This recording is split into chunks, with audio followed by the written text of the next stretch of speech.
بسم الله الرحمن الرحيم. ألف لام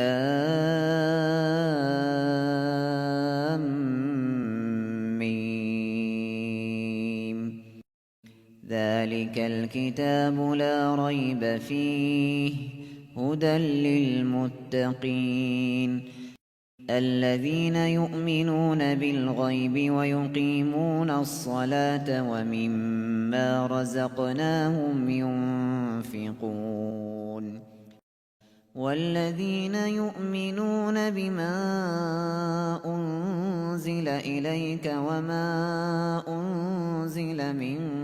قبلك وبالآخرة هم يوقنون أولئك على هدى من ربهم وأولئك هم المفلحون إن الذين كفروا سواء عليهم أأنذرتهم أم لم تنذرهم لا يؤمنون ختم الله على قلوبهم وعلى سمعهم وعلى أبصارهم غشاوة ولهم عذاب عظيم ومن الناس من يقول آمنا بالله وباليوم الآخر وما هم بمؤمنين يخادعون الله والذين آمنوا وما يخدعون إلا أنفسهم وما يشعرون في قلوبهم مرض فزادهم الله مرضا ولهم عذاب أليم بما كانوا يكذبون وإذا قيل لهم لا تفسدوا في الأرض قالوا إنما نحن مصلحون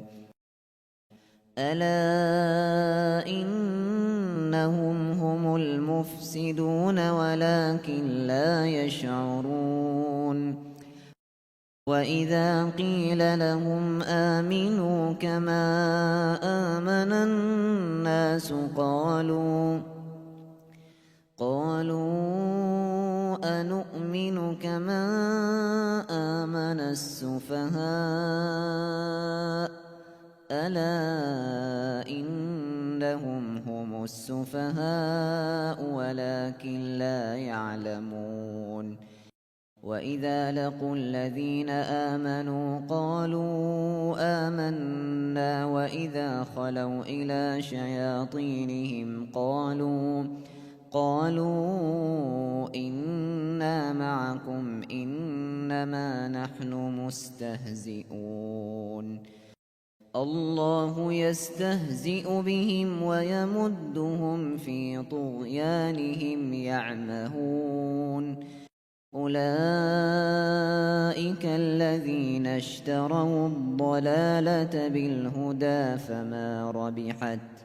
فما ربحت تجارتهم وما كانوا مهتدين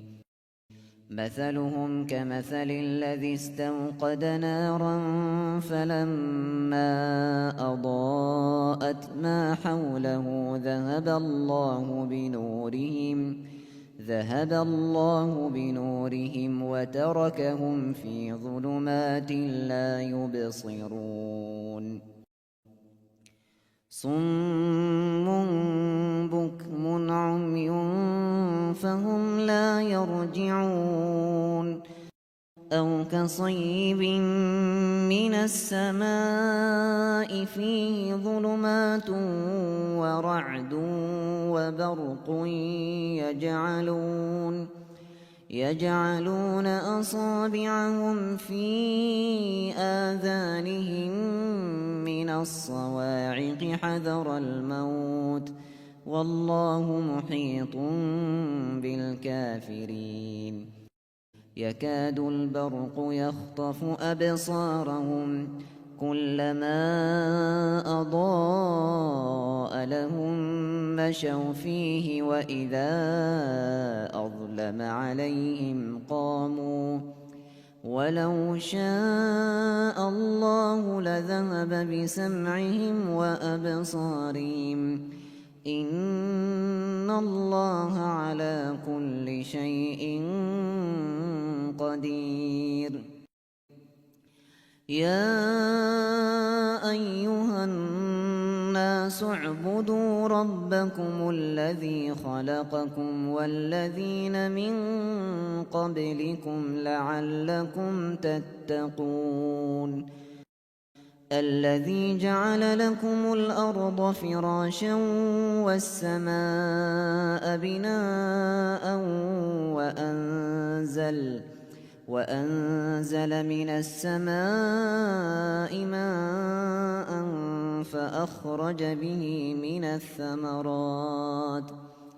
وأنزل من السماء ماء فأخرج به من الثمرات رزقا لكم فلا تجعلوا لله أندادا وأنتم تعلمون وإن كنتم في ريب مما نزلنا على عبدنا فأتوا بسورة من مثله وادعوا شهداءكم من دون الله إن كنتم صادقين فإن لم تفعلوا ولن تفعلوا فاتقوا النار التي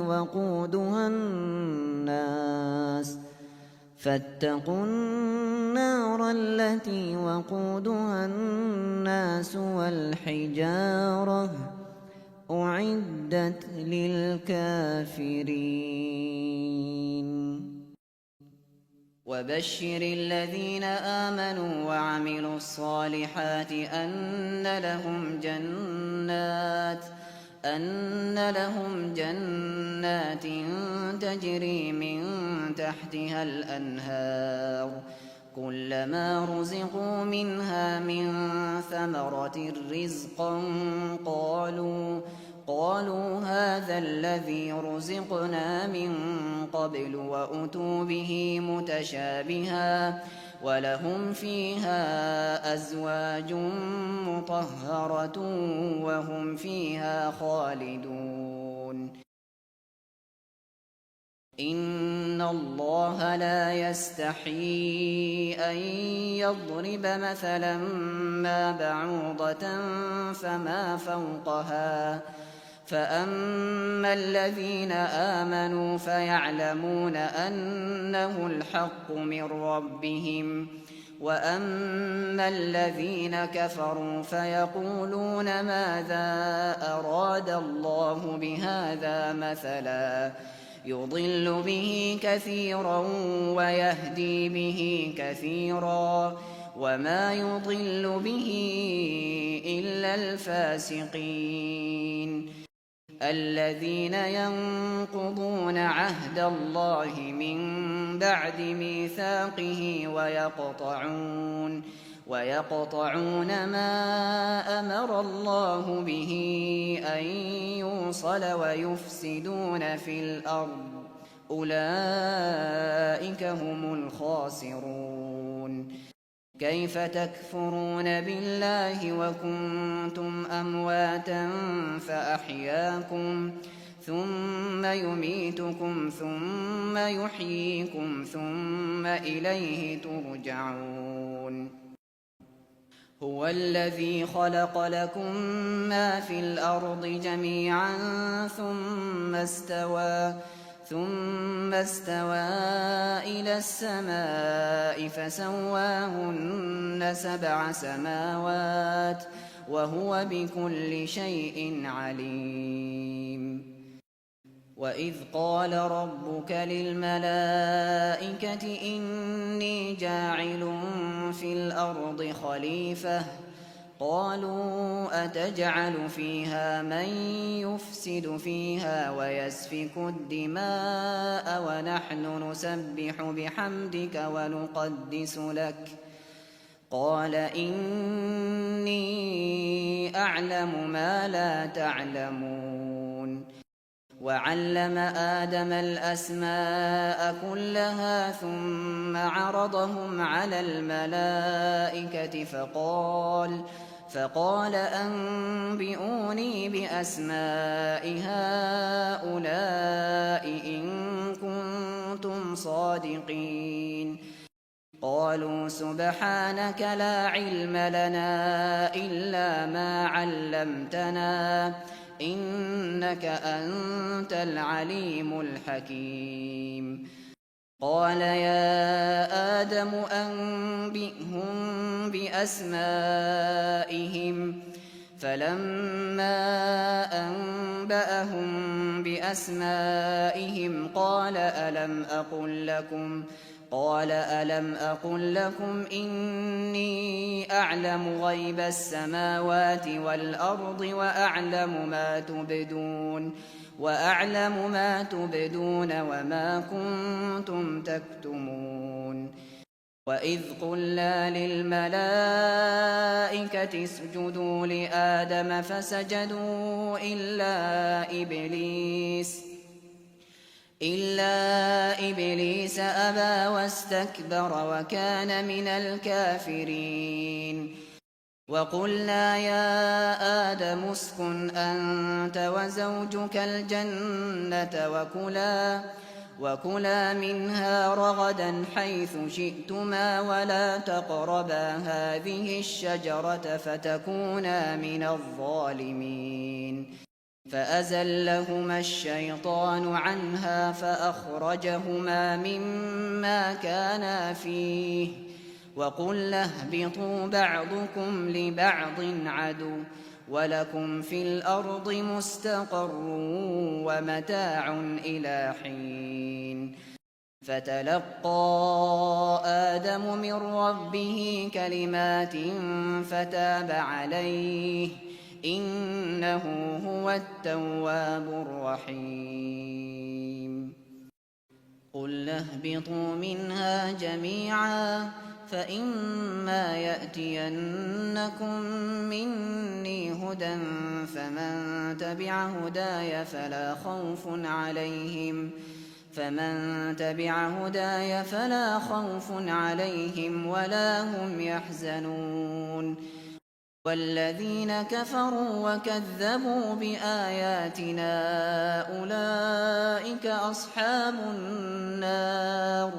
هم فيها خالدون يا بني إسرائيل اذكروا نعمتي التي أنعمت عليكم وأوفوا بعهدي أوف بعهدكم وإياي فارهبون وآمنوا بما أنزلت مصدقا لما معكم ولا تكونوا أول كافر به ولا تشتروا بآياتي ثمنا قليلا وإياي فاتقون ولا تلبسوا الحق بالباطل وتكتموا الحق وأنتم تعلمون وأقيموا الصلاة وآتوا الزكاة واركعوا مع الراكعين أتأمرون الناس بالبر وتنسون أنفسكم وأنتم تتلون الكتاب أفلا تعقلون واستعينوا بالصبر والصلاة وإنها لكبيرة إلا على الخاشعين الذين يظنون أنهم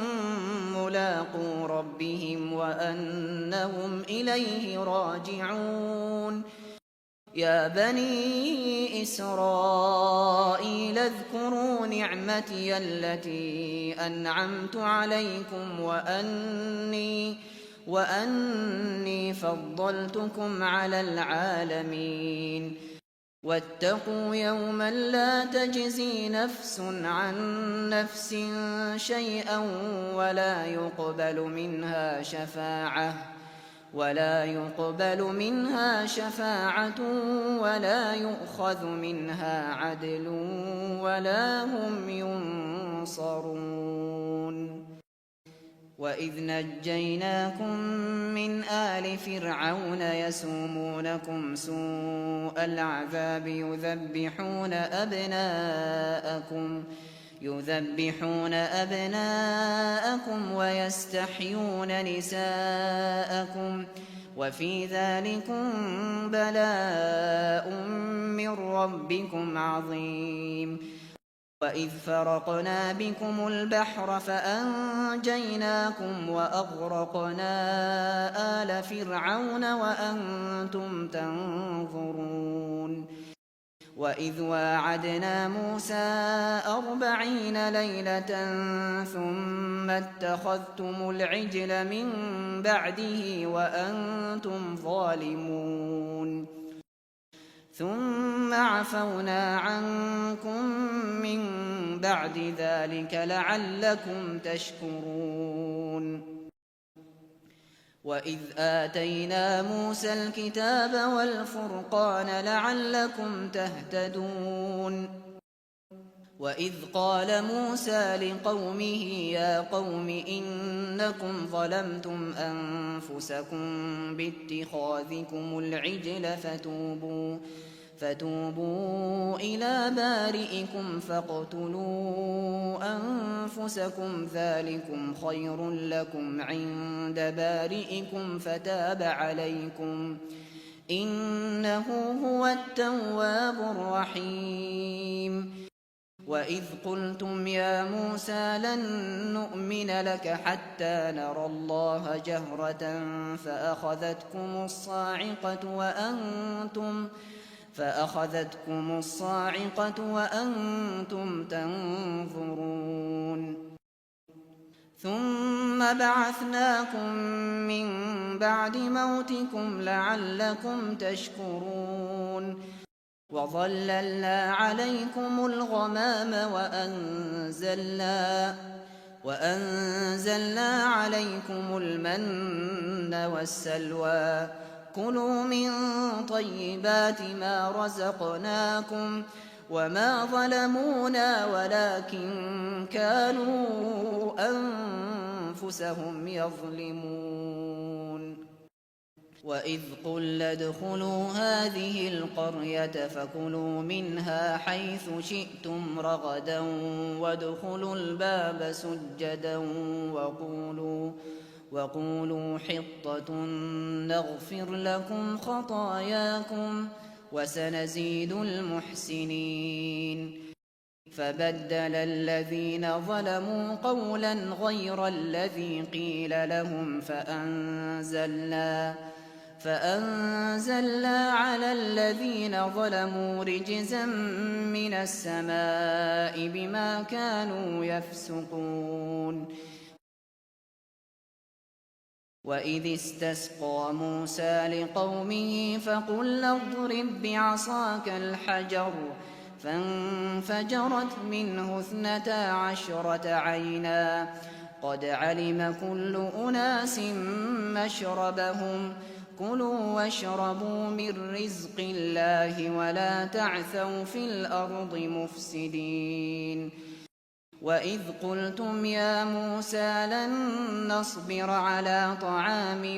واحد فادع لنا ربك يخرج لنا مما تنبت الأرض من بقلها وقثائها وفومها وعدسها وبصلها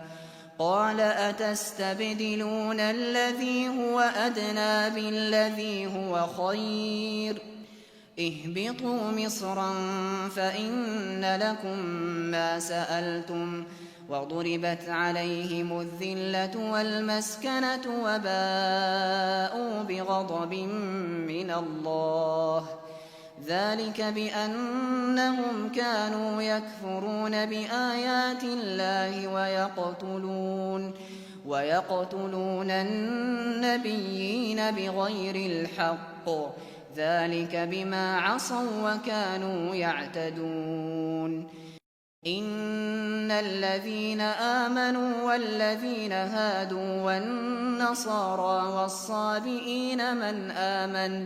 من آمن بالله واليوم الآخر وعمل صالحا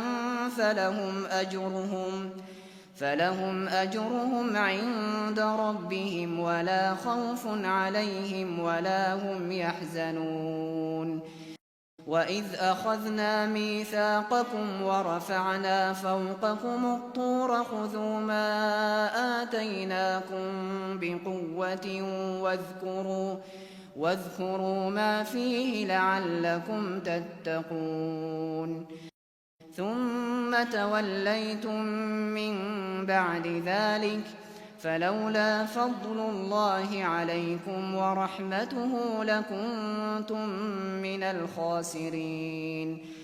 ولقد علمتم الذين اعتدوا منكم في السبت فقلنا لهم كونوا قردة خاسئين فجعلناها نكالا لما بين يديها وما خلفها وموعظة للمتقين.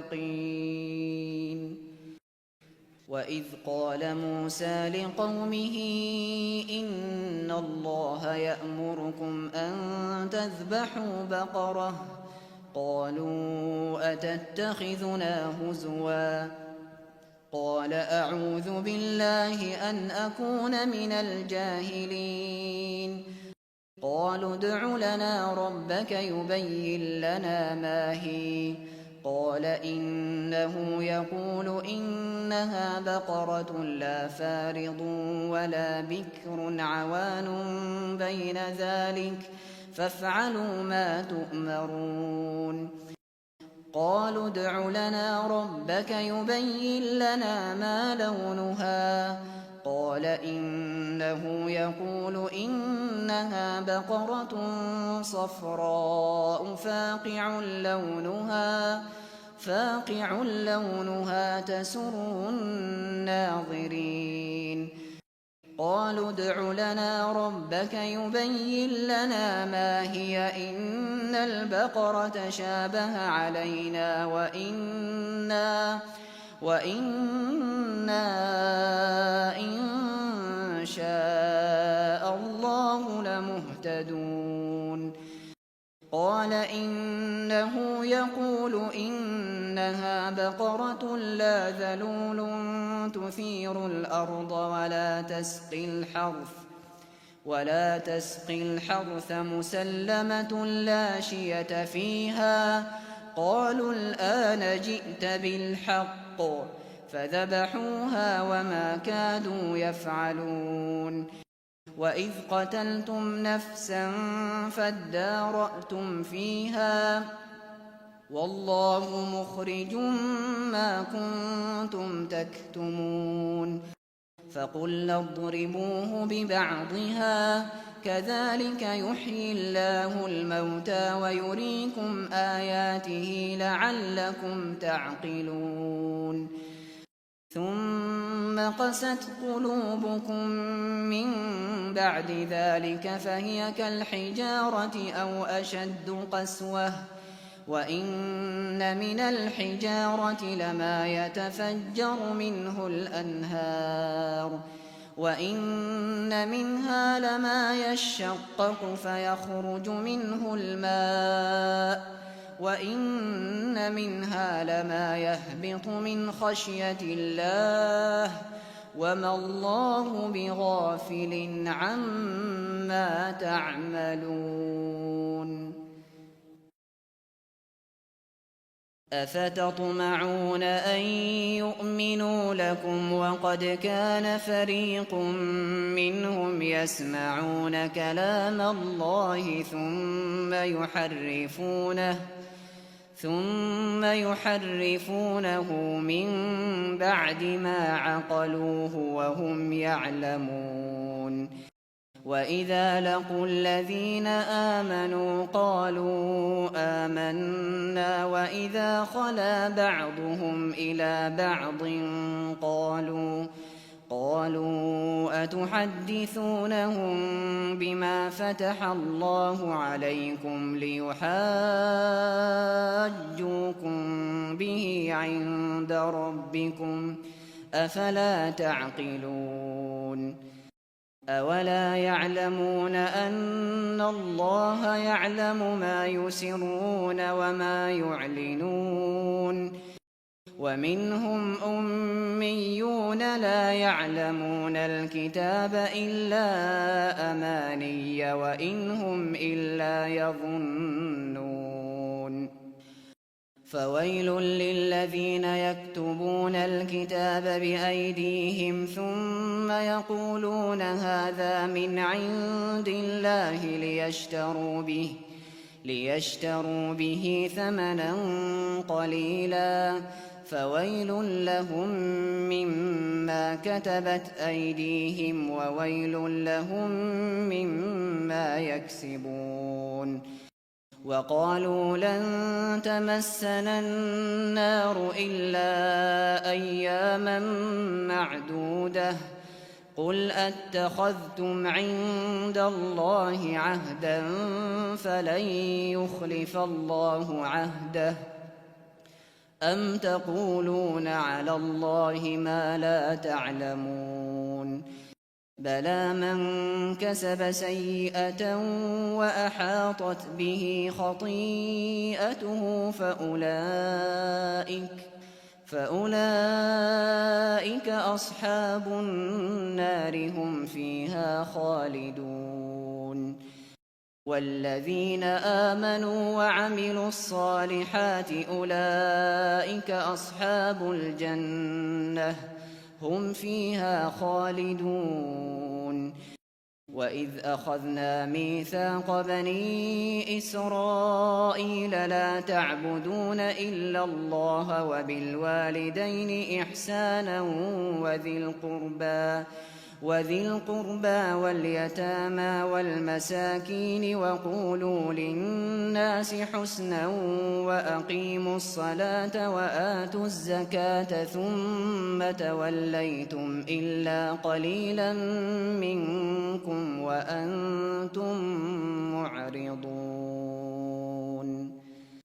وإذ أخذنا ميثاقكم لا تسفكون دماءكم ولا تخرجون أنفسكم من دياركم ثم أقررتم وأنتم تشهدون ثم أنتم هؤلاء تقتلون أنفسكم وتخرجون فريقا منكم من ديارهم تظاهرون عليهم بالإثم والعدوان وإن يأتوكم أسارى تفادوهم وهو محرم عليكم إخراجهم أفتؤمنون ببعض الكتاب وتكفرون ببعض فما جزاء من يفعل ذلك منكم إلا خزي في الحياة الدنيا ويوم القيامة يردون إلى أشد العذاب وما الله بغافل عما تعملون أولئك الذين اشتروا الحياة الدنيا بالآخرة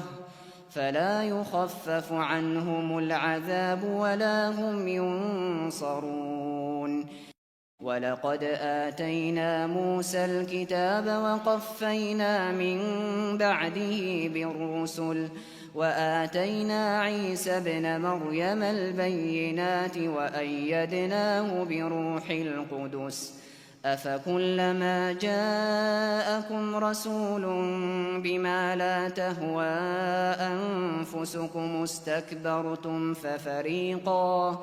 ففريقا كذبتم وفريقا تقتلون وقالوا قلوبنا غلف بل لعنهم الله بكفرهم فقليلا ما يؤمنون ولما جاءهم كتاب من عند الله مصدق لما معهم وكانوا من قبل يستفتحون على الذين كفروا فلما جاءهم ما عرفوا كفروا به فلعنة الله على الكافرين بئس ما اشتروا به أنفسهم أن يكفروا بما أنزل الله بغيا أن ينزل الله من فضله على من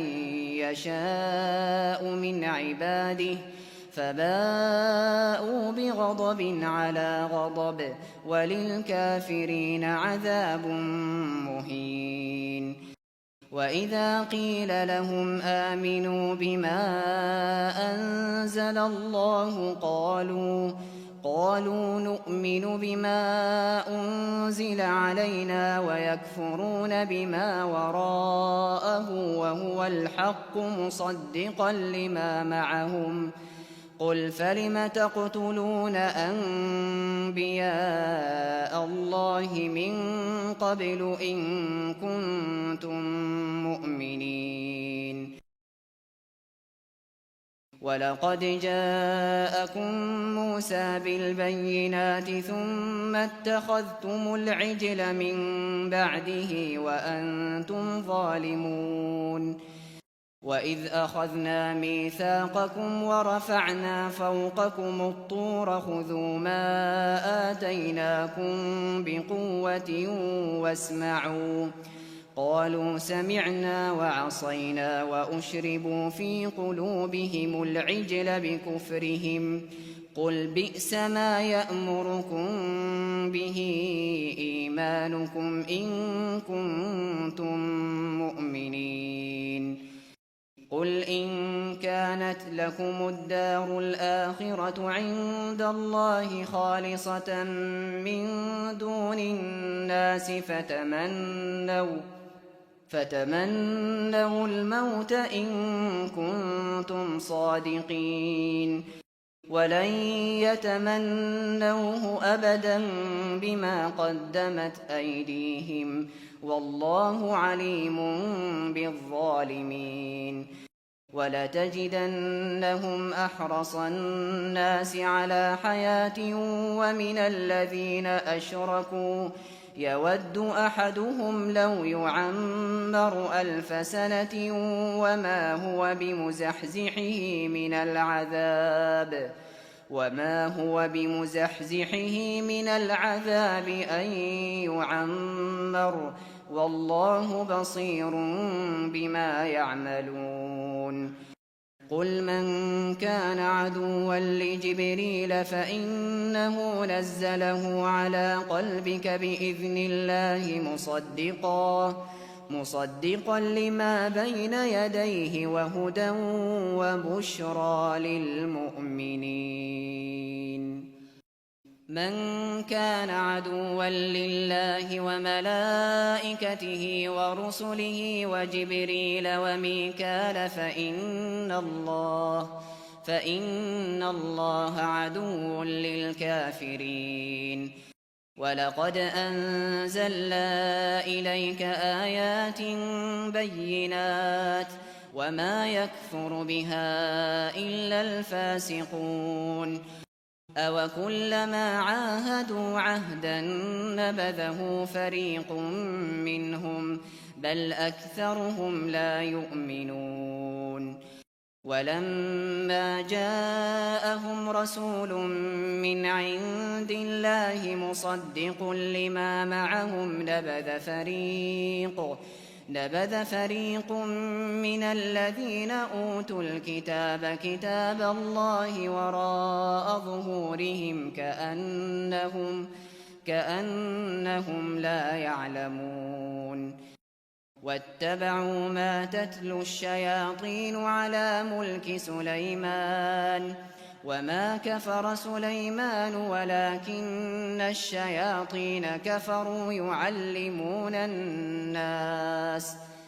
يعلمون الناس السحر وما أنزل على الملكين ببابل هاروت وماروت وما يعلمان من أحد حتى يقولا إنما نحن فتنة فلا تكفر فيتعلمون منهما ما يفرقون به بين المرء وزوجه وما هم بضارين به من أحد إلا بإذن الله ويتعلمون ما يضرهم ولا ينفعهم ولقد علموا لمن اشتراه ما له في الآخرة من خلاق ولبئس ما شروا به أنفسهم لو كانوا يعلمون ولو أنهم آمنوا واتقوا لمثوبة من عند الله خير لو كانوا يعلمون يا أيها الذين آمنوا لا تقولوا راعنا وقولوا انظرنا واسمعوا وللكافرين عذاب أليم ما يود الذين كفروا من أهل الكتاب ولا المشركين أن ينزل عليكم من خير من ربكم والله يختص برحمته من يشاء والله ذو الفضل العظيم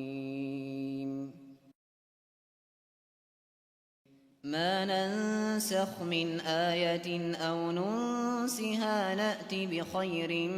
منها أو مثلها ألم تعلم أن الله على كل شيء قدير ألم تعلم أن الله له ملك السماوات والأرض وما لكم من دون الله من ولي ولا نصير أم تريدون أن تسألوا رسولكم كما سئل موسى من قبل ومن يتبدل الكفر بالإيمان فقد ضل سواء السبيل ود كثير من أهل الكتاب لو يردونكم من بعد إيمانكم كفارا حسدا من عند أنفسهم من بعد ما تبين لهم الحق فاعفوا واصفحوا حتى يأتي الله بأمره إن الله على كل شيء قدير وأقيموا الصلاة وآتوا الزكاة وما تقدموا لأنفسكم من خير تجدوه عند الله إن الله بما تعملون بصير وقالوا لن يدخل الجنة إلا من كان هودا أو نصارى تلك أمانيهم قل هاتوا برهانكم إن كنتم صادقين بلى من أسلم وجهه لله وهو محسن فله أجره عند ربه ولا خوف عليهم ولا هم يحزنون وقالت اليهود ليست النصارى على شيء وقالت النصارى ليست اليهود على شيء وهم يتلون الكتاب كذلك قال الذين لا يعلمون مثل قولهم فالله يحكم بينهم يوم القيامة فيما كانوا فيه يختلفون ومن أظلم ممن منع مساجد الله أن يذكر فيها اسمه وسعى في خرابها أولئك ما كان لهم أن يدخلوها إلا خائفين لهم في الدنيا خزي ولهم في الآخرة عذاب عظيم ولله المشرق والمغرب فأينما تولوا فثم وجه الله إن الله واسع عليم وقالوا اتخذ الله ولدا سبحانه بل له ما في السماوات والأرض كل له قانتون بديع السماوات والأرض وإذا قضى أمرا فإنما يقول له كن فيكون وقال الذين لا يعلمون لولا يكلمنا الله أو تأتينا آية كذلك قال الذين من قبلهم مثل قولهم تشابهت قلوبهم قد بينا الآيات لقوم يوقنون إنا أرسلناك بالحق بشيرا ونذيرا ولا تسأل عن أصحاب الجحيم ولن ترضى عنك اليهود ولا النصارى حتى تتبع ملتهم قل إن هدى الله هو الهدى ولئن اتبعت أهواءهم بعد الذي جاءك من العلم ما لك من الله من ولي ولا نصير الذين آتيناهم الكتاب يتلونه حق تلاوته أولئك يؤمنون به ومن يكفر به فأولئك هم الخاسرون يا بني إسرائيل اذكروا نعمتي التي أنعمت عليكم وأني فضلتكم على العالمين واتقوا يوما لا تجزي نفس عن نفس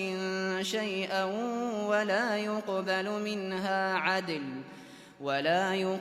منها عدل ولا تنفعها شفاعة ولا هم ينصرون وإذ ابتلى إبراهيم ربه بكلمات فأتمهن قال إني جاعلك للناس إماما قال ومن ذريتي قال لا ينال عهد الظالمين وإذ جعلنا البيت مثابة للناس وأمنا واتخذوا من مقام إبراهيم مصلى وعهدنا إلى إبراهيم وإسماعيل أن طهرا بيتي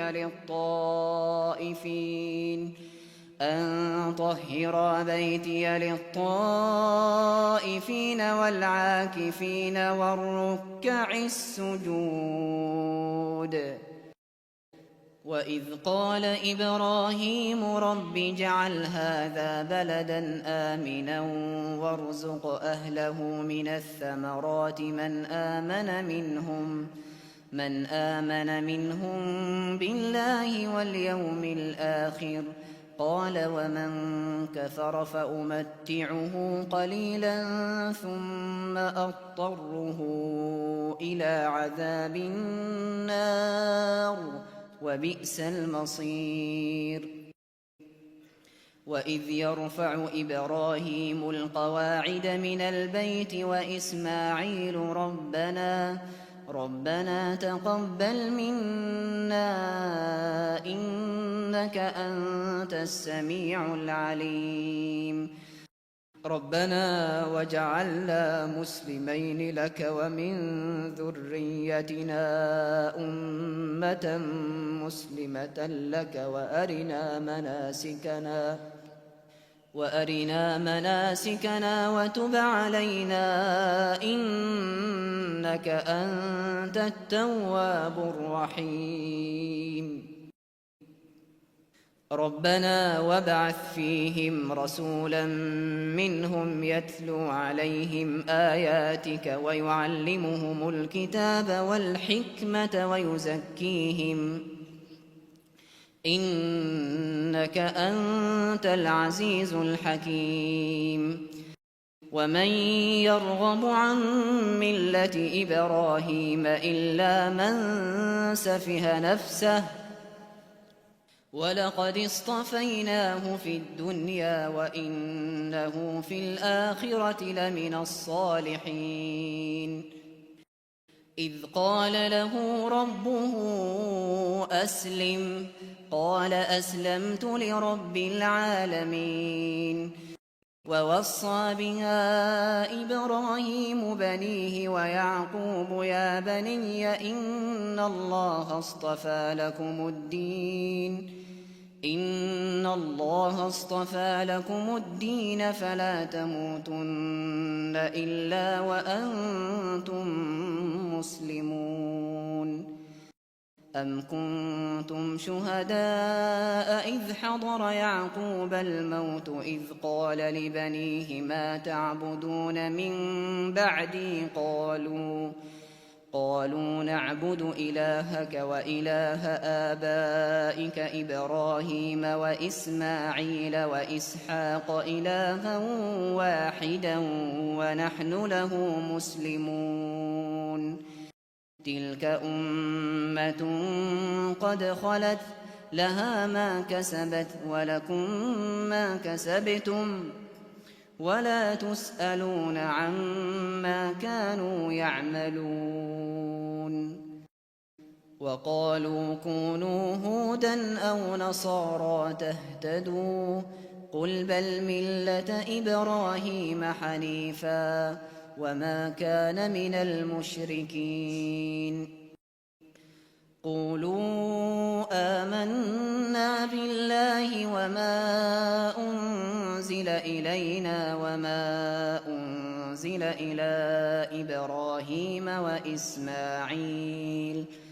وما أنزل إلى إبراهيم وإسماعيل وإسحاق ويعقوب والأسباط وما أوتي موسى وعيسى وما أوتي النبيون من ربهم لا نفرق بين أحد منهم ونحن له مسلمون فإن آمنوا بمثل ما آمنتم به فقد اهتدوا وإن تولوا فإنما هم في شقاق فسيكفيكهم الله وهو السميع العليم صبغة الله ومن أحسن من الله صبغة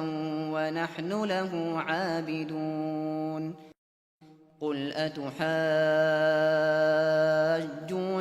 في الله وهو ربنا وربكم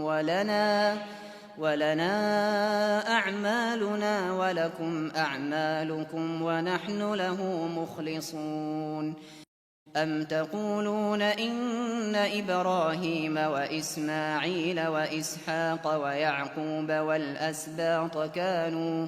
كانوا هودا أو نصارى قل أأنتم أعلم أم الله ومن أظلم ممن كتم شهادة عنده من الله وما الله بغافل عما تعملون تلك أمة قد خلت لها ما كسبت ولكم ما كسبتم ولا تسألون عما كانوا يعملون. سيقول السفهاء من الناس ما ولاهم عن قبلتهم التي كانوا عليها قل لله المشرق والمغرب يهدي من يشاء إلى صراط مستقيم. وكذلك جعلناكم أمة وسطا لتكونوا شهداء على الناس ويكون الرسول عليكم شهيدا. وما جعلنا القبلة التي كنت عليها إلا لنعلم من يتبع الرسول ممن ينقلب على عقبيه وإن كانت لكبيرة إلا على الذين هدى الله وما كان الله ليضيع إيمانكم إن الله بالناس لرءوف رحيم. قد نرى تقلب وجهك في السماء فلنولينك قبلة ترضاها فول وجهك شطر المسجد الحرام وحيث ما كنتم فولوا وجوهكم شطره وإن الذين أوتوا الكتاب ليعلمون أنه الحق من ربهم وما الله بغافل عما يعملون. ولئن أتيت الذين أوتوا الكتاب بكل آية ما تبعوا قبلتك وما أنت بتابع قبلتهم وما بعضهم بتابع قبلة بعض ولئن اتبعت أهواءهم من بعد ما جاءك من العلم إنك إذا لمن الظالمين. الذين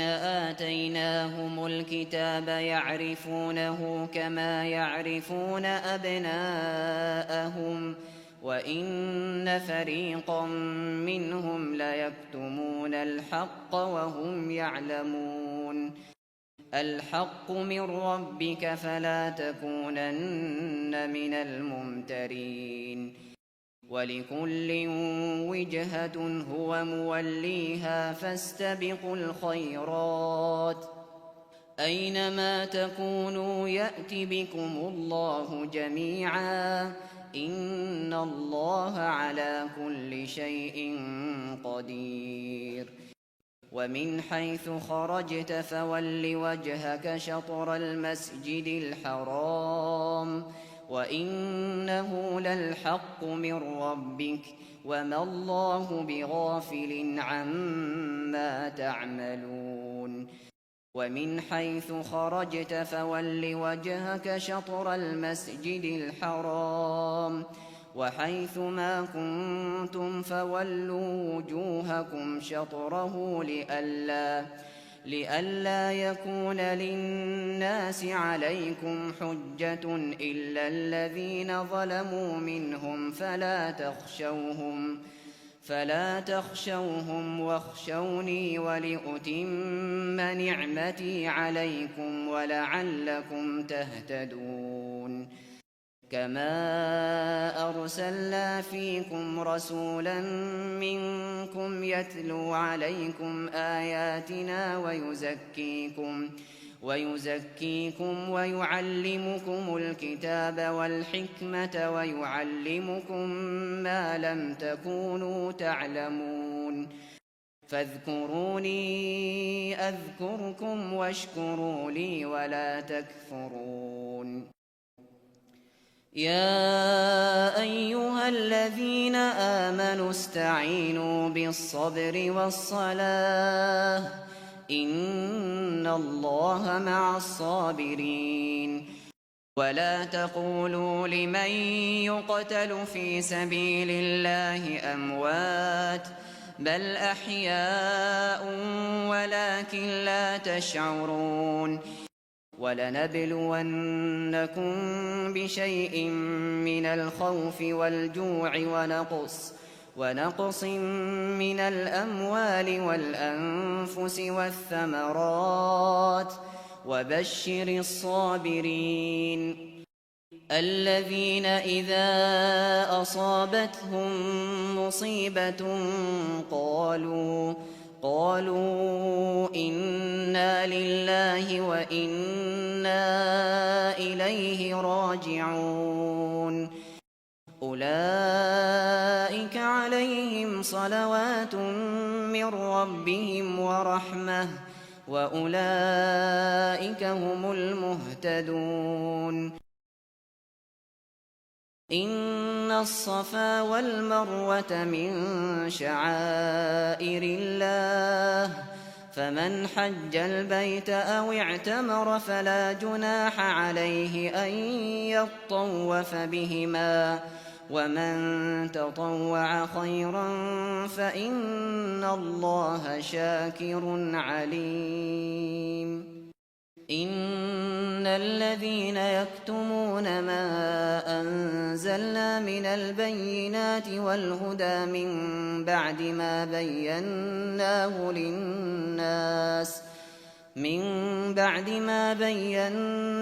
للناس في الكتاب أولئك يلعنهم الله ويلعنهم اللاعنون إلا الذين تابوا وأصلحوا وبينوا فأولئك أتوب عليهم وأنا التواب الرحيم إن الذين كفروا وماتوا وهم كفار أولئك عليهم لعنة الله والملائكة والناس أجمعين خالدين فيها لا يخفف عنهم العذاب ولا هم ينظرون وإلهكم إله واحد لا إله إلا هو الرحمن الرحيم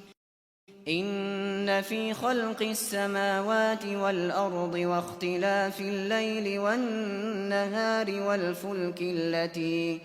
والفلك التي تجري في البحر بما ينفع الناس وما أنزل الله من السماء من ماء فأحيا به الأرض بعد موتها وبث فيها من كل دابة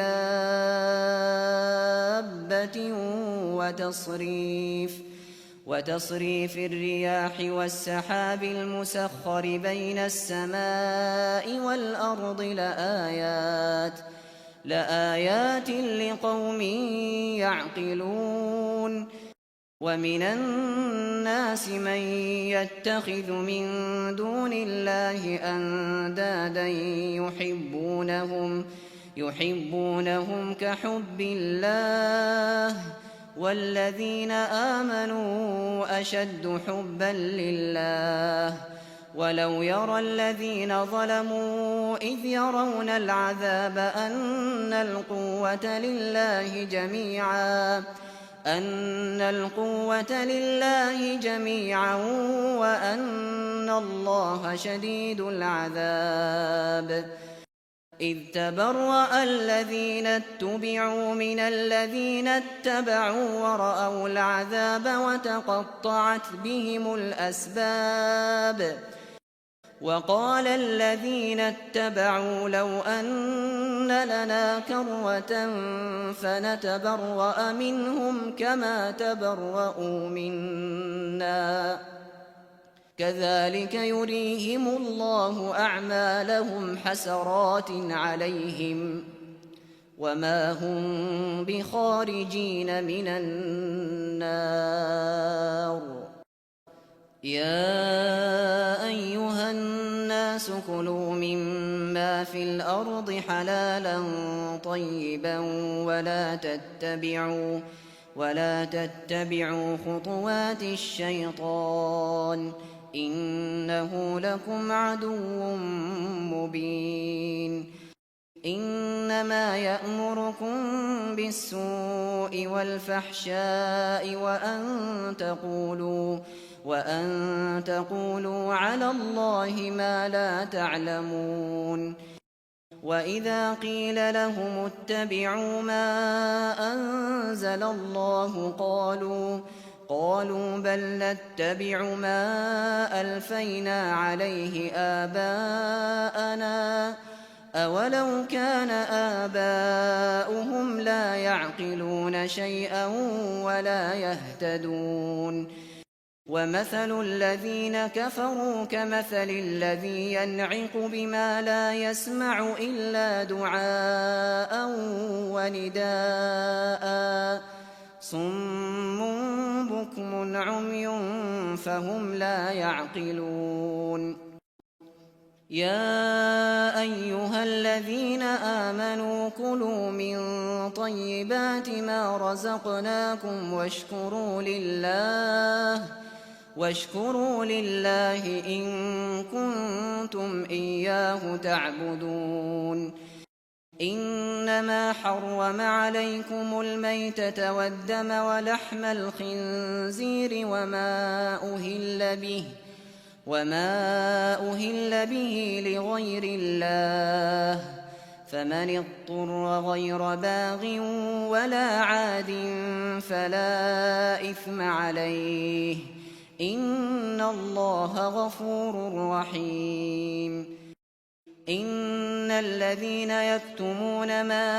أنزل الله من الكتاب ويشترون به ثمنا قليلا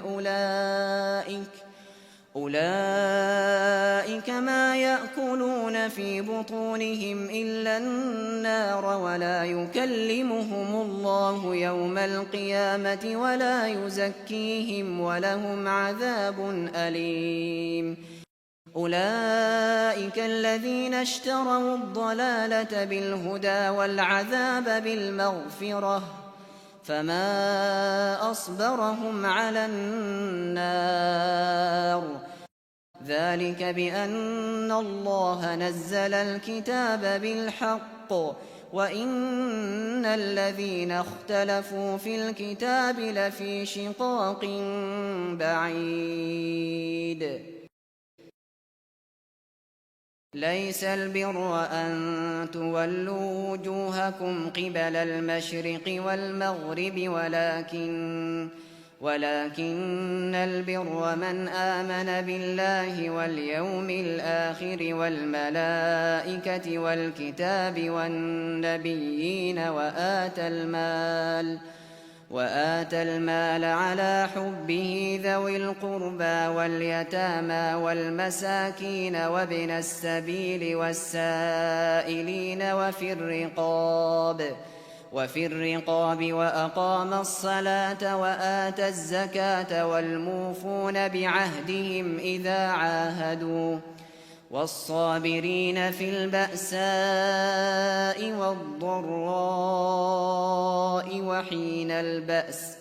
أولئك الذين صدقوا وأولئك هم المتقون. يا أيها الذين آمنوا كتب عليكم القصاص في القتلى الحر بالحر والعبد بالعبد والأنثى بالأنثى فمن عفي له من أخيه شيء فاتباع بالمعروف وأداء إليه بإحسان ذلك تخفيف من ربكم ورحمة فمن اعتدى بعد ذلك فله عذاب أليم. ولكم في القصاص حياة يا أولي الألباب لعلكم تتقون. كتب عليكم إذا حضر أحدكم الموت إن ترك خيرا الوصية للوالدين والأقربين بالمعروف حقا على المتقين. فمن بدله بعدما سمعه فإنما إثمه على الذين يبدلونه إن الله سميع عليم. فمن خاف من موص جنفا أو إثما فأصلح بينهم فلا إثم عليه إن الله غفور رحيم. يا أيها الذين آمنوا كتب عليكم الصيام كما كتب على الذين من قبلكم لعلكم تتقون. أياما معدودات، فمن كان منكم مريضا أو على سفر فعدة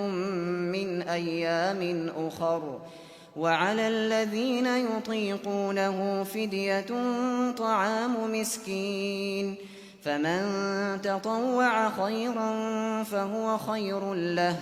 وأن تصوموا خير لكم إن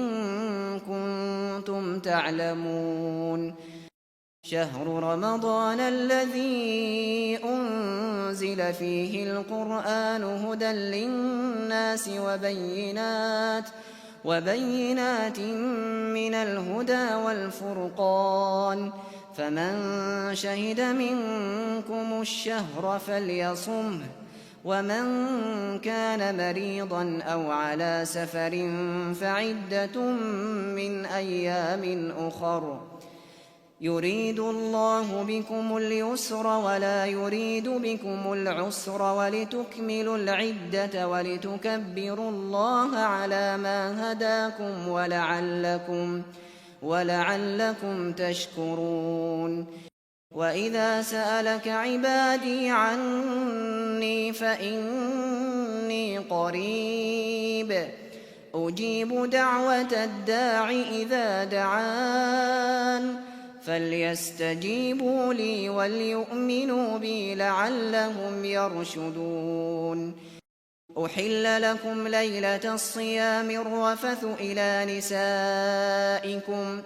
هن لباس لكم وأنتم لباس لهن، علم الله أنكم كنتم تختانون أنفسكم فتاب عليكم وعفى عنكم، فالآن باشروهن وابتغوا ما كتب الله لكم، وكلوا واشربوا حتى يتبين لكم الخيط الأبيض من الخيط الأسود من الفجر، ثم أتموا الصيام إلى الليل، ولا تباشروهن وأنتم عاكفون في المساجد، تلك حدود الله فلا تقربوها، كذلك يبين الله آياته للناس لعلهم يتقون. ولا تأكلوا أموالكم بينكم بالباطل وتدلوا بها إلى الحكام لتأكلوا فريقا من أموال الناس بالإثم وأنتم تعلمون. يسألونك عن الأهلة قل هي مواقيت للناس والحج، وليس البر بأن تأتوا البيوت من ظهورها ولكن البر من اتقى، وأتوا البيوت من أبوابها واتقوا الله لعلكم تفلحون. وقاتلوا في سبيل الله الذين يقاتلونكم ولا تعتدوا إن الله لا يحب المعتدين واقتلوهم حيث ثقفتموهم وأخرجوهم من حيث أخرجوكم والفتنة أشد من القتل ولا تقاتلوهم عند المسجد الحرام حتى يقاتلوكم فيه فإن قاتلوكم فاقتلوهم كذلك جزاء الكافرين فإن انتهوا فإن الله غفور رحيم وقاتلوهم حتى لا تكون فتنة ويكون الدين لله فإن انتهوا فلا عدوان إلا على الظالمين الشهر الحرام بالشهر الحرام والحرمات قصاص فمن اعتدى عليكم فاعتدوا عليه بمثل ما اعتدى عليكم واتقوا الله واعلموا أن الله مع المتقين وأنفقوا في سبيل الله ولا تلقوا بأيديكم إلى التهلكة وأحسنوا إن الله يحب المحسنين وأتموا الحج والعمرة لله فإن أحصرتم فما استيسر من الهدي ولا تحلقوا رؤوسكم حتى يبلغ الهدي محله فمن كان منكم مريضا أو به أذى من رأسه ففدية من صيام أو صدقة أو نسك فإذا أمنتم فمن تمتع بالعمرة إلى الحج فما استيسر من الهدي فمن لم يجد فصيام 3 أيام في الحج و7 إذا رجعتم تلك 10 كاملة ذلك لمن لم يكن أهله حاضر المسجد الحرام واتقوا الله واعلموا أن الله شديد العقاب الحج أشهر معلومات فمن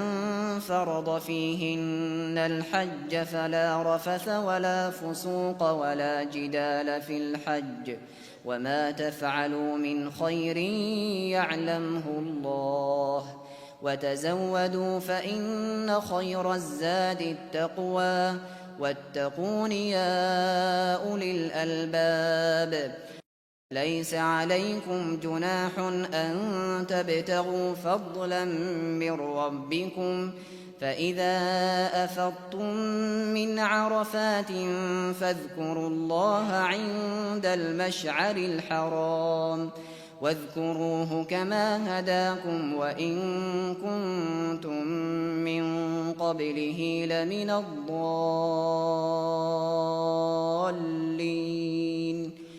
ثم أفيضوا من حيث أفاض الناس واستغفروا الله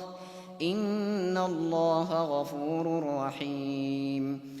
فإذا قضيتم مناسككم فاذكروا الله كذكركم آباءكم أو أشد ذكرا فمن الناس من يقول ربنا آتنا في الدنيا وما له في الآخرة من خلاق ومنهم من يقول ربنا آتنا في الدنيا حسنة وفي الآخرة حسنة وقنا عذاب النار أولئك لهم نصيب مما كسبوا والله سريع الحساب واذكروا الله في أيام معدودات فمن تعجل في يومين فلا إثم عليه، ومن تأخر فلا إثم عليه، لمن اتقى. واتقوا الله واعلموا أنكم إليه تحشرون. ومن الناس من يعجبك قوله في الحياة الدنيا ويشهد الله على ما في قلبه وهو ألد الخصام. وإذا تولى سعى في الأرض ليفسد فيها ويهلك الحرث والنسل، والله لا يحب الفساد. وإذا قيل له اتق الله أخذته العزة بالإثم، فحسبه جهنم ولبئس المهاد. ومن الناس من يشري نفسه ابتغاء مرضات الله، والله رءوف بالعباد. يا أيها الذين آمنوا ادخلوا في السلم كافة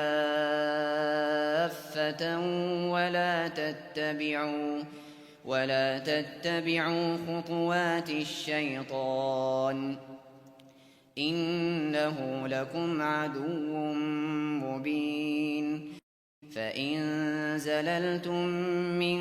بعد ما جاءتكم البينات فاعلموا أن الله عزيز حكيم.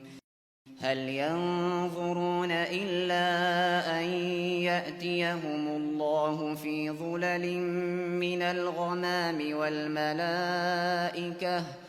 والملائكة وقضي الأمر وإلى الله ترجع الأمور. سل بني إسرائيل كم آتيناهم من آية بينة، ومن يبدل نعمة الله من بعد ما جاءته فإن الله شديد العقاب. زين للذين كفروا الحياة الدنيا ويسخرون من الذين آمنوا، والذين اتقوا فوقهم يوم القيامة، والله يرزق من يشاء بغير حساب. كان الناس أمة واحدة فبعث الله النبيين مبشرين ومنذرين، وأنزل معهم الكتاب بالحق ليحكم بين الناس فيما اختلفوا فيه، وما اختلف فيه إلا الذين أوتوه من بعد ما جاءتهم البينات بغيا بينهم، فهدى الله الذين آمنوا لما اختلفوا فيه من الحق بإذنه، والله يهدي من يشاء إلى صراط مستقيم. أم حسبتم أن تدخلوا الجنة ولما يأتكم مثل الذين خلوا من قبلكم، مستهم البأساء والضراء وزلزلوا حتى يقول الرسول والذين آمنوا معه متى نصر الله، ألا إن نصر الله قريب. يسألونك ماذا ينفقون، قل ما أنفقتم من خير فللوالدين والأقربين واليتامى والمساكين وابن السبيل وما تفعلوا من خير فإن الله به عليم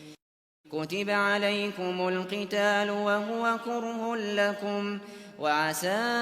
أن تكرهوا شيئا وهو خير لكم وعسى أن تحبوا شيئا وهو شر لكم والله يعلم وأنتم لا تعلمون يسألونك عن الشهر الحرام قتال فيه قل قتال فيه كبير وصد عن سبيل الله وكفر به والمسجد الحرام وإخراج أهله منه أكبر عند الله والفتنة أكبر من القتل ولا يزالون يقاتلونكم حتى يردوكم عن دينكم إن استطاعوا ومن يرتدد منكم عن دينه فيمت وهو كافر فأولئك حبطت أعمالهم في الدنيا والآخرة وأولئك أصحاب النار هم فيها خالدون إن الذين آمنوا والذين هاجروا وجاهدوا في سبيل الله أولئك يرجون رحمة الله والله غفور رحيم يسألونك عن الخمر والميسر قل فيهما إثم كبير ومنافع للناس وإثمهما أكبر من نفعهما ويسألونك ماذا ينفقون قل العفو كذلك يبين الله لكم الآيات لعلكم تتفكرون في الدنيا والآخرة ويسألونك عن اليتامى قل إصلاح لهم خير وإن تخالطوهم فإخوانكم والله يعلم المفسد من المصلح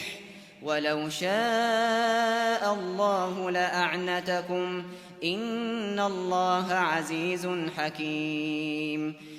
ولا تنكحوا المشركات حتى يؤمنن ولأمة مؤمنة خير من مشركة ولو أعجبتكم ولا تنكحوا المشركين حتى يؤمنوا ولعبد مؤمن خير من مشرك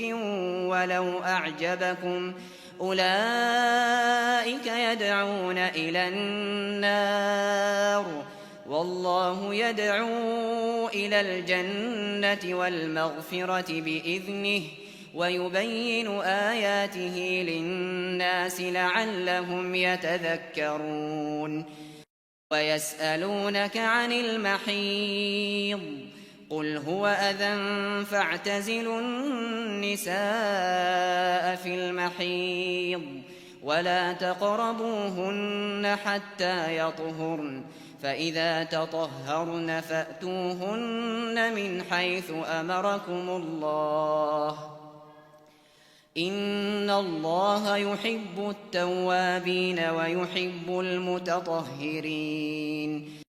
نساؤكم حرث لكم فأتوا حرثكم أنا شئتم وقدموا لأنفسكم واتقوا الله واعلموا أنكم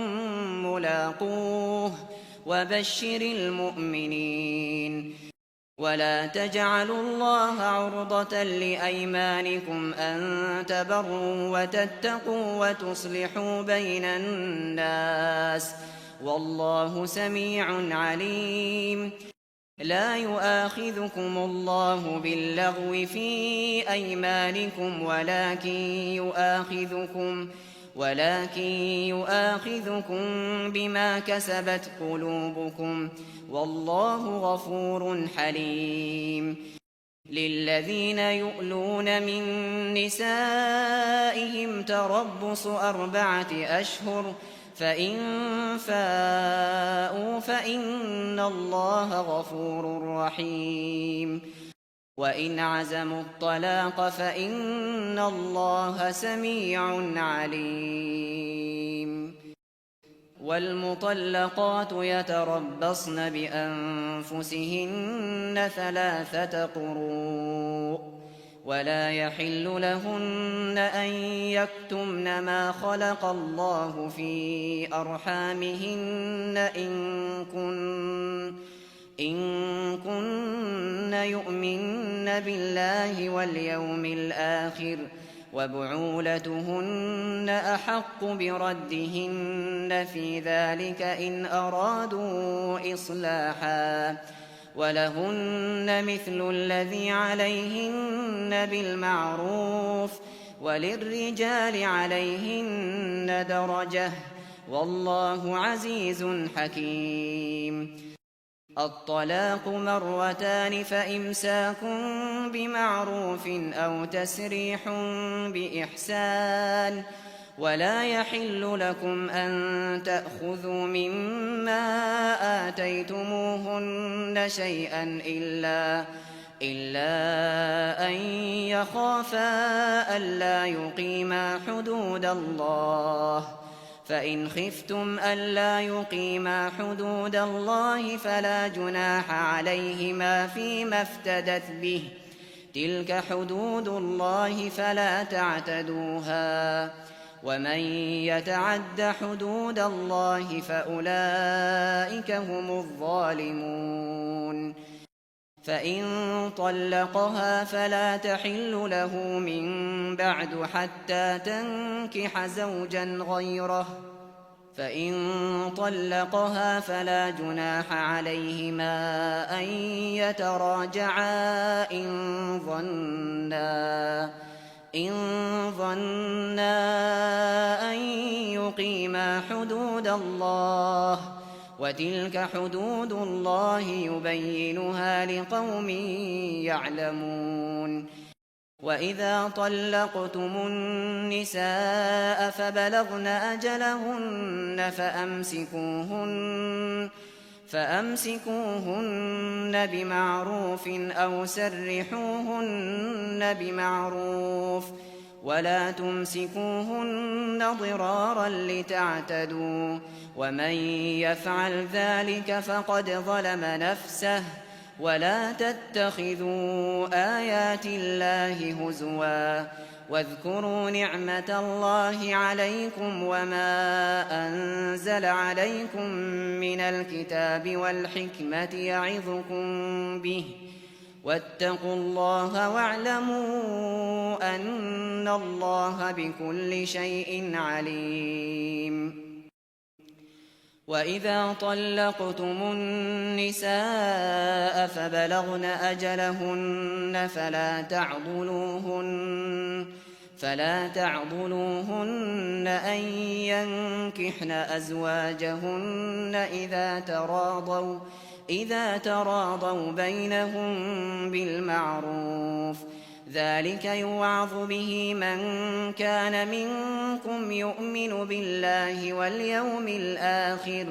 ذلكم أزكى لكم وأطهر، والله يعلم وأنتم لا تعلمون.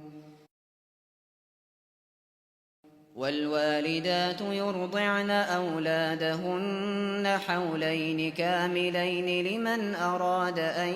يتم الرضاعة، وعلى المولود له رزقهن وكسوتهن بالمعروف، لا تكلف نفس إلا وسعها، لا تضار والدة بولدها ولا مولود له بولده، وعلى الوارث مثل ذلك، فإن أرادا فصالا عن تراض منهما وتشاور فلا جناح عليهما. وإن أردتم أن تسترضعوا أولادكم فلا جناح عليكم إذا سلمتم ما آتيتم بالمعروف. واتقوا الله واعلموا أن الله بما تعملون بصير. والذين يتوفون منكم ويذرون أزواجا يتربصن بأنفسهن 4 أشهر و10، فإذا بلغن أجلهن فلا جناح عليكم فيما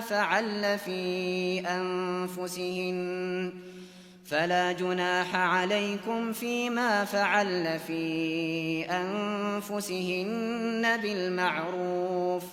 والله بما تعملون خبير. ولا جناح عليكم فيما عرضتم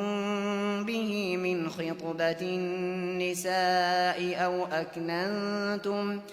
أو أكننتم في أنفسكم، علم الله أنكم ستذكرونهن ولكن لا تواعدوهن سرا إلا أن تقولوا قولا معروفا. ولا تعزموا عقدة النكاح حتى يبلغ الكتاب أجله، واعلموا أن الله يعلم ما في أنفسكم فاحذروه، واعلموا أن الله غفور حليم.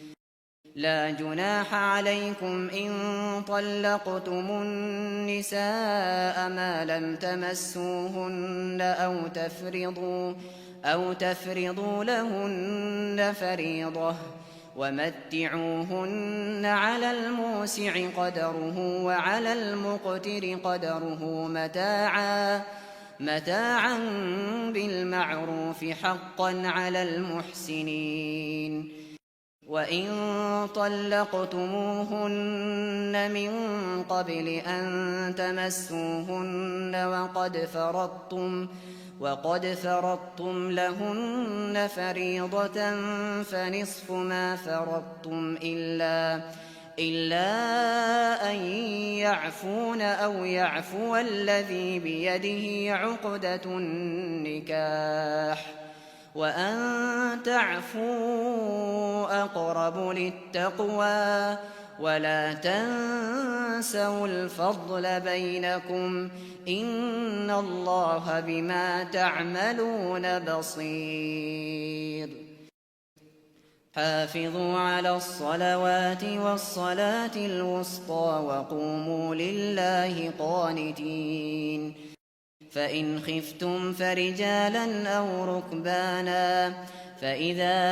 أمنتم فاذكروا الله كما علمكم ما لم تكونوا تعلمون. والذين يتوفون منكم ويذرون أزواجا وصية لأزواجهم متاعا إلى الحول غير إخراج، فإن خرجن فلا جناح عليكم فيما فعلن في أنفسهن من معروف، والله عزيز حكيم. وللمطلقات متاع بالمعروف حقا على المتقين، كذلك يبين الله لكم آياته لعلكم تعقلون. ألم تر إلى الذين خرجوا من ديارهم وهم ألوف حذر الموت فقال لهم الله موتوا ثم أحياهم إن الله لذو فضل على الناس ولكن أكثر الناس لا يشكرون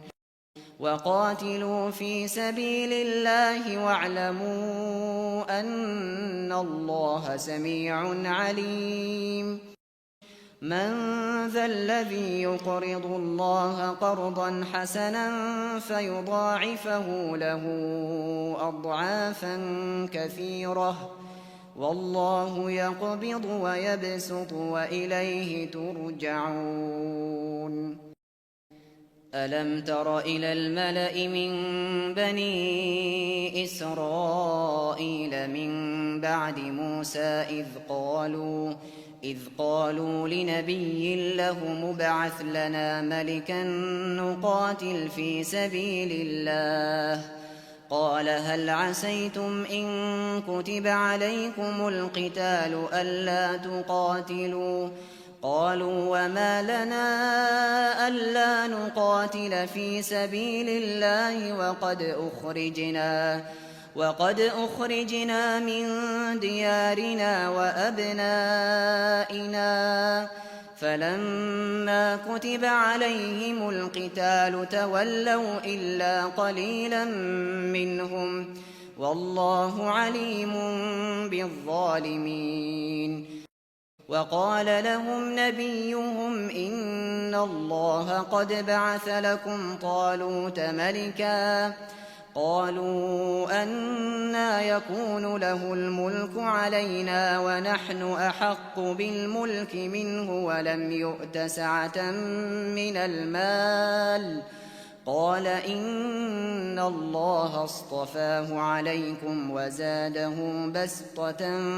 في العلم والجسم والله يؤتي ملكه من يشاء والله واسع عليم وقال لهم نبيهم إن آية ملكه أن يأتيكم التابوت فيه سكينة من ربكم وبقية مما ترك آل موسى وآل هارون تحمله الملائكة إن في ذلك لآية لكم إن كنتم مؤمنين فلما فصل طالوت بالجنود قال إن الله مبتليكم بنهر فمن شرب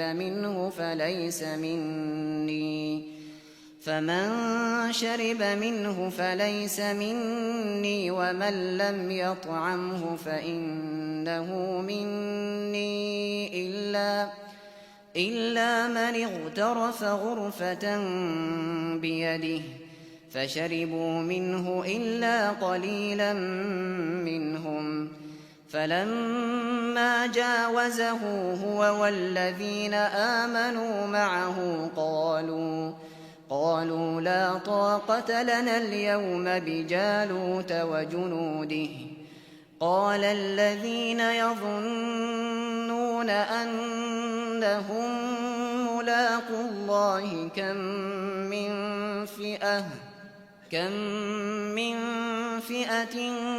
قليلة غلبت فئة كثيرة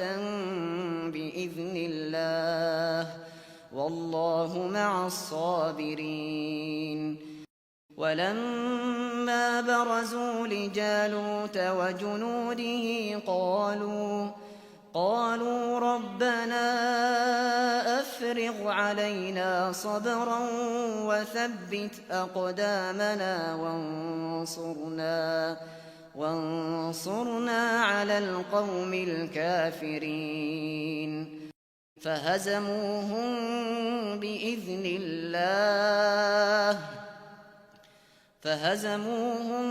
بإذن الله وقتل داود جالوت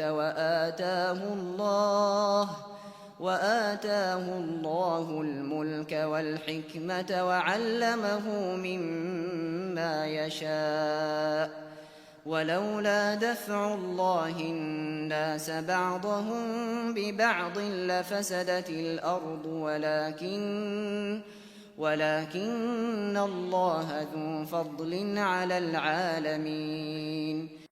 تلك آيات الله نتلوها عليك بالحق وإنك لمن المرسلين تلك الرسل فضلنا بعضهم على بعض منهم من كلم الله ورفع بعضهم درجات وآتينا عيسى ابن مريم البينات وأيدناه بروح القدس ولو شاء الله ما اقتتل الذين من بعدهم من بعد ما جاءتهم البينات ولكن اختلفوا فمنهم من آمن ومنهم من كفر ولو شاء الله ما اقتتلوا ولكن الله يفعل ما يريد يا أيها الذين آمنوا أنفقوا مما رزقناكم من قبل أن يأتي يوم لا بيع فيه ولا خلة ولا شفاعة والكافرون هم الظالمون الله لا إله إلا هو الحي القيوم لا تأخذه سنة ولا نوم له ما في السماوات وما في الأرض من ذا الذي يشفع عنده إلا بإذنه يعلم ما بين أيديهم وما خلفهم ولا يحيطون بشيء من علمه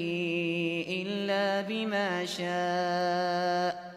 وسع كرسيه السماوات والأرض ولا يئوده حفظهما وهو العلي العظيم لا إكراه في الدين قد تبين الرشد من الغي فمن يكفر بالطاغوت ويؤمن بالله فقد استمسك بالعروة الوثقى لا انفصام لها والله سميع عليم الله ولي الذين آمنوا يخرجهم من الظلمات إلى النور والذين كفروا أولياؤهم الطاغوت يخرجونهم من النور إلى الظلمات أولئك أصحاب النار هم فيها خالدون ألم تر إلى الذي حاج إبراهيم في ربه أن آتاه الله الملك إذ قال إبراهيم ربي الذي يحيي ويميت قال أنا أحيي وأميت قال إبراهيم فإن الله يأتي بالشمس من المشرق فأت بها من المغرب فبهت الذي كفر والله لا يهدي القوم الظالمين أو كالذي مر على قرية وهي خاوية على عروشها قال أنى يحيي هذه الله بعد موتها فأماته الله 100 عام ثم بعثه قال كم لبثت؟ قال لبثت يوما أو بعض يوم. قال بل لبثت 100 عام فانظر إلى طعامك وشرابك لم يتسنه وانظر إلى حمارك ولنجعلك آية للناس وانظر إلى العظام كيف ننشزها ثم نكسوها لحما فلما تبين له قال أعلم أن الله على كل شيء قدير. وإذ قال إبراهيم رب أرني كيف تحيي الموتى قال أولم تؤمن قال بلى ولكن ليطمئن قلبي قال فخذ 4 من الطير فصرهن إليك ثم اجعل على كل جبل منهن جزءا ثم ادعهن يأتينك سعيا واعلم أن الله عزيز حكيم. مثل الذين ينفقون أموالهم في سبيل الله كمثل حبة أنبتت 7 سنابل في كل سنبلة 100 حبة والله يضاعف لمن يشاء والله واسع عليم. الذين ينفقون أموالهم في سبيل الله ثم لا يتبعون ما أنفقوا منا ولا أذى لهم أجرهم عند ربهم ولا خوف عليهم ولا هم يحزنون. قول معروف ومغفرة خير من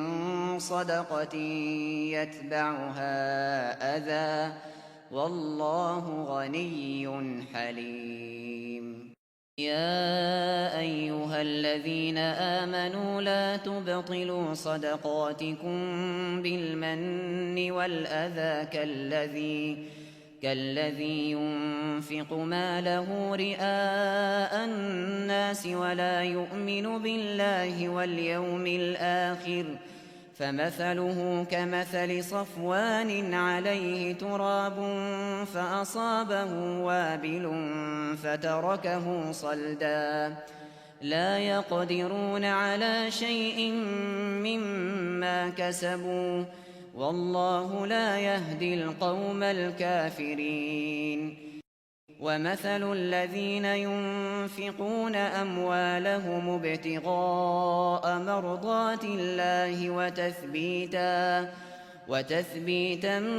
من أنفسهم كمثل جنة بربوة أصابها وابل فآتت أكلها ضعفين فإن لم يصبها وابل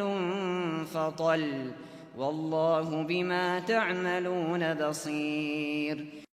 أيود أحدكم أن تكون له جنة من نخيل وأعناب تجري من تحتها الأنهار له فيها من كل الثمرات وأصابه الكبر وله ذرية ضعفاء فأصابها إعصار فيه نار فاحترقت كذلك يبين الله لكم الآيات لعلكم تتفكرون. يا أيها الذين آمنوا أنفقوا من طيبات ما كسبتم أنفقوا من طيبات ما كسبتم ومما أخرجنا لكم من الأرض ولا تيمموا الخبيث منه تنفقون ولستم بآخذيه إلا أن تغمضوا فيه واعلموا أن الله غني حميد. الشيطان يعدكم الفقر ويأمركم بالفحشاء والله يعدكم مغفرة منه وفضلا والله واسع عليم. يؤتي الحكمة من يشاء ومن يؤت الحكمة فقد أوتي خيرا كثيرا وما يذكر إلا أولو الألباب. وما أنفقتم من نفقة أو نذرتم من نذر فإن الله يعلمه وما للظالمين من أنصار. إن تبدوا الصدقات فنعما هي وإن تخفوها وتؤتوها الفقراء فهو خير لكم ويكفر عنكم من سيئاتكم والله بما تعملون خبير. ليس عليك هداهم ولكن الله يهدي من يشاء وما تنفقوا من خير فلأنفسكم وما تنفقون إلا ابتغاء وجه الله وما تنفقوا من خير يوفى إليكم وأنتم لا تظلمون. للفقراء الذين أحصروا في سبيل الله لا يستطيعون ضربا في الأرض يحسبهم الجاهل أغنياء من التعفف تعرفهم بسيماهم لا يسألون الناس إلحافا وما تنفقوا من خير فإن الله به عليم. الذين ينفقون أموالهم بالليل والنهار سرا وعلانية فلهم أجرهم عند ربهم ولا خوف عليهم ولا هم يحزنون. الذين يأكلون الربا لا يقومون إلا كما يقوم الذي يتخبطه الشيطان من المس ذلك بأنهم قالوا إنما البيع مثل الربا وأحل الله البيع وحرم الربا فمن جاءه موعظة من ربه فانتهى فله ما سلف وأمره إلى الله ومن عاد فأولئك أصحاب النار هم فيها خالدون. يمحق الله الربا ويربي الصدقات والله لا يحب كل كفار أثيم. إن الذين آمنوا وعملوا الصالحات وأقاموا الصلاة وآتوا الزكاة لهم أجرهم عند ربهم ولا خوف عليهم ولا هم يحزنون. يا أيها الذين آمنوا اتقوا الله وذروا ما بقي من الربا إن كنتم مؤمنين فإن لم تفعلوا فأذنوا بحرب من الله ورسوله وإن تبتم فلكم رؤوس أموالكم لا تظلمون ولا تظلمون. وإن كان ذو عسرة فنظرة إلى ميسرة، وأن تصدقوا خير لكم إن كنتم تعلمون. واتقوا يوما ترجعون فيه إلى الله ثم توفى كل نفس ما كسبت وهم لا يظلمون. يا أيها الذين آمنوا إذا تداينتم بدين إلى أجل مسمى فاكتبوه، وليكتب بينكم كاتب بالعدل، ولا يأب كاتب أن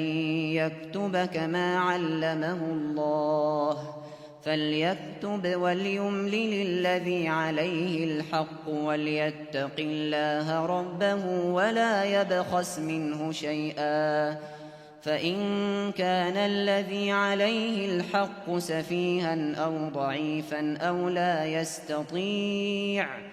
أو لا يستطيع أن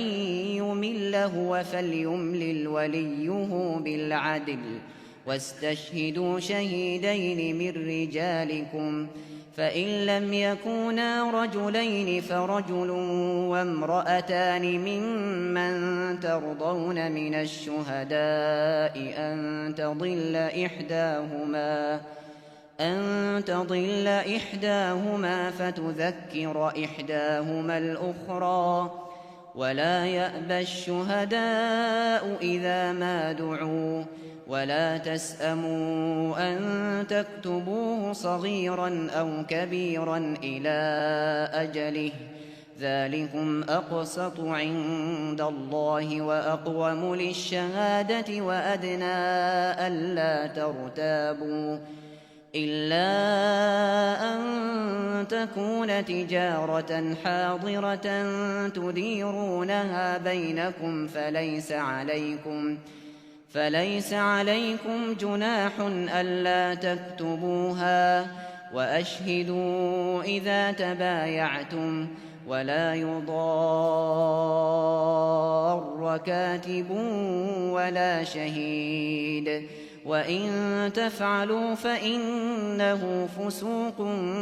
بكم، واتقوا الله ويعلمكم الله،